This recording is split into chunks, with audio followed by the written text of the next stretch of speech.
가톨릭 성경 읽기 쓰기 10분 77일차입니다. 성부와 성자와 성령의 이름으로 아멘. 말씀은 바로 네 곁에 있고 네 입에 있고 네 마음에 있다. 주님 성령의 빛으로 저희 눈을 여시어 주님의 길을 보게 하시고 저희 귀를 여시어 생명의 말씀을 듣게 하소서. 아멘. 성부와 성자와 성령의 이름으로 아멘.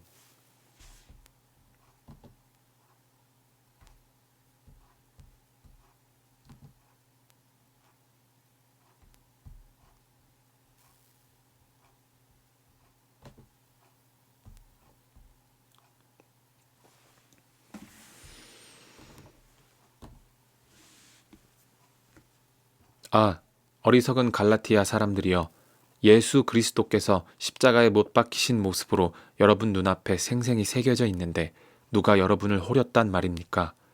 나는 여러분에게서 이 한 가지만은 알고 싶습니다. 여러분은 율법에 따른 행위로 성령을 받았습니까? 아니면 복음을 듣고 믿어서 성령을 받았습니까?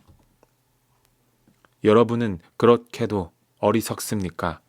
성령으로 시작하고서는 육으로 마칠 셈입니까? 여러분의 그 많은 체험이 헛일이라는 말입니까? 참으로 헛일이라는 말입니까? 그렇다면 여러분에게 성령을 주시고 여러분 가운데에서 기적을 이루시는 분께서 율법에 따른 여러분의 행위 때문에 그리하시는 것입니까? 아니면 여러분이 복음을 듣고 믿기 때문에 그리하시는 것입니까? 이는 아브라함의 경우와 같습니다.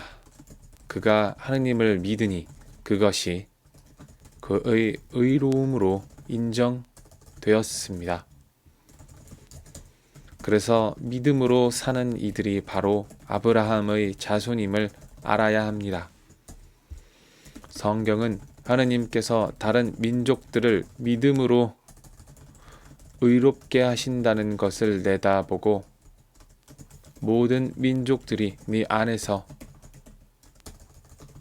복을 받을 것이다 하는 기쁜 소식을 아브라함에게 미리 전해 주었습니다. 그러므로 믿음으로 사는 이들은 믿음의 사람 아브라함과 함께 복을 받습니다. 율법에 따른 행위에 의지하는 자들은 다 저주 아래에 있습니다. 율법서에 기록된 모든 것을 한결같이 실천하지 않는 자는 모두 저주를 받는다고 성경에 기록되어 있기 때문입니다. 그러니 하느님 앞에서는 아무도 율법으로 의롭게 되지 못한다는 것이 분명합니다. 의로운 이는 믿음으로 살 것이다 하였기 때문입니다. 율법은 믿음과는 관련이 없습니다. 그 규정들을 실천하는 이는 그것들로 살 따름입니다. 그리스도께서는 우리를 위하여 스스로 저주받은 몸이 되시어 우리를 율법의 저주에서 속량해 주셨습니다. 성경에 나무에 매달린 사람은 모두 저주받은 자다 라고 기록되어 있기 때문입니다. 그리하여 아브라함에게 약속된 복이 그리스도 예수님 안에서 다른 민족들에게 이르러 우리가 약속된 성령을 믿음으로 받게 되었습니다. 형제 여러분, 내가 인간의 관례에 따라 이야기해 보겠습니다. 한 사람의 유언도 옳게 작성된 것이면 아무도 폐기하거나 무엇을 첨가할 수가 없습니다. 하느님께서 아브라함과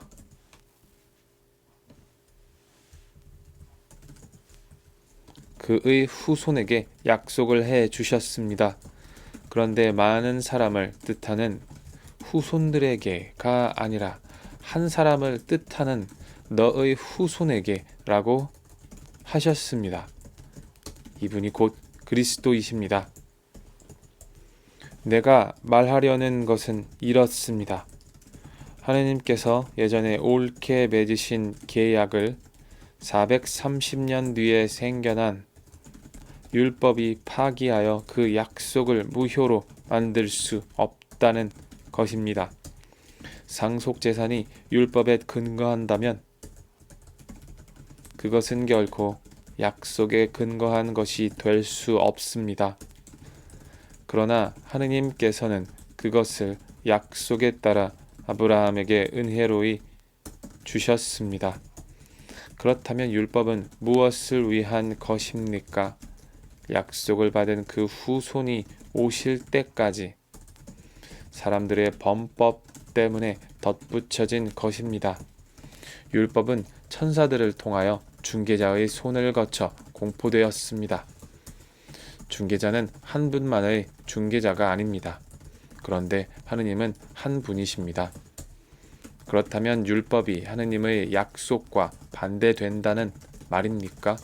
결코 그렇지 않습니다. 만일 생명을 가져다 줄 수 있는 율법을 우리가 받았다면 분명 의로움도 율법을 통하여 왔을 것입니다. 그러나 성경은 모든 것을 죄 아래 가두어 놓았습니다. 그리하여 예수 그리스도에 대한 믿음을 통하여 믿는 이들이 약속을 받게 되었습니다. 믿음이 오기 전에는 우리가 율법 아래에 갇혀 믿음이 계시될 때까지 율법의 감시를 받아왔습니다. 그리하여 율법은 우리가 믿음으로 의롭게 되도록 그리스도께서 오실 때까지 우리의 감시자 노릇을 하였습니다. 그러나 믿음이 온 뒤로 우리는 더 이상 감시자 아래에 있지 않습니다. 여러분은 모두 그리스도 예수님 안에서 믿음으로 하느님의 자녀가 되었습니다.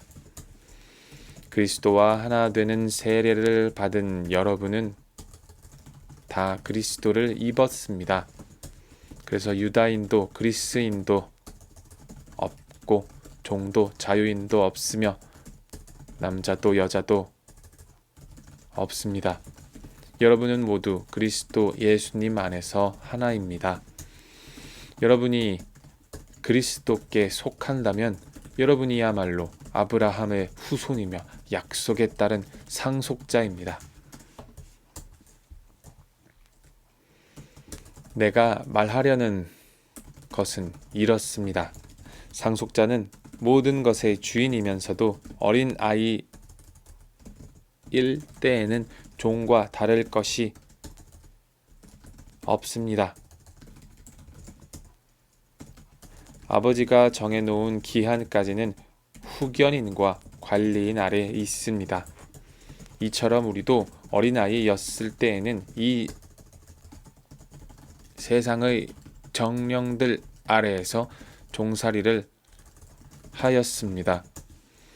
그러나 때가 찾아 하느님께서 당신의 아드님을 보내시어 여인에게서 태어나 율법 아래 놓이게 하셨습니다.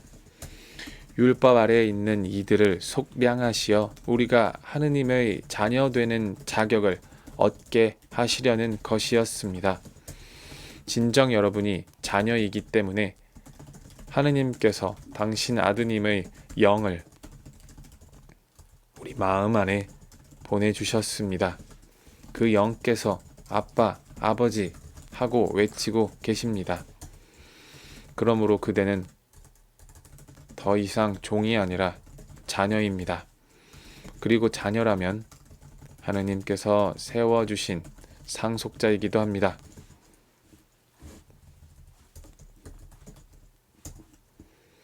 전에 여러분이 하느님을 알지 못할 때에는 본디 신이 아닌 것들에게 종살이를 하였습니다. 그러나 지금은 하느님을 알게 되었습니다.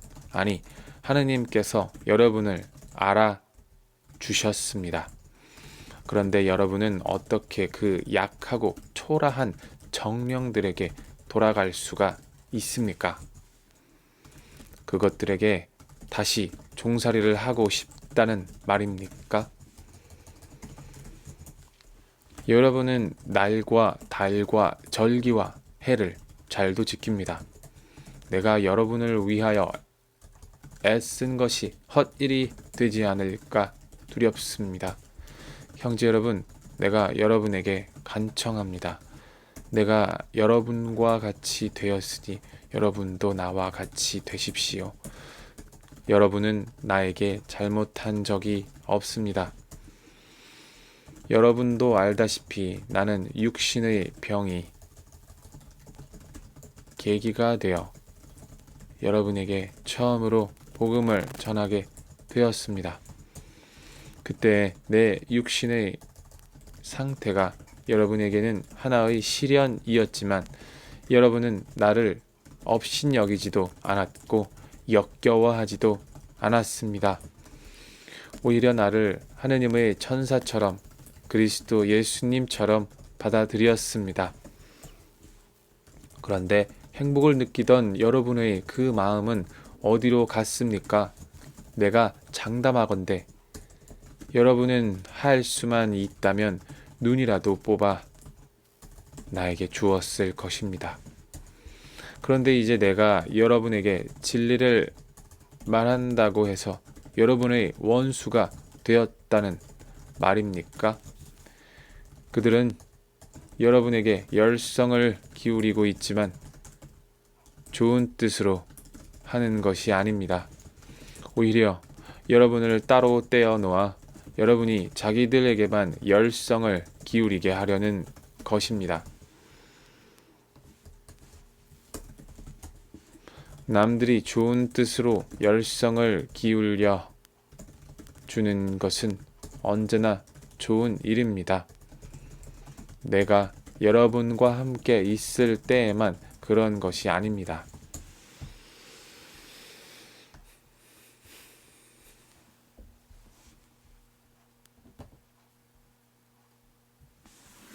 성부와 성자와 성령의 이름으로 아멘. 말씀은 내 발의 등불이요 나의 길에 빛이옵니다. 주님, 저희가 성경을 생명의 말씀으로 믿고 기도하며 살고 선포하게 하시어 언제나 성령 안에서 평화와 기쁨을 누리게 하소서. 아멘. 성부와 성자와 성령의 이름으로 아멘.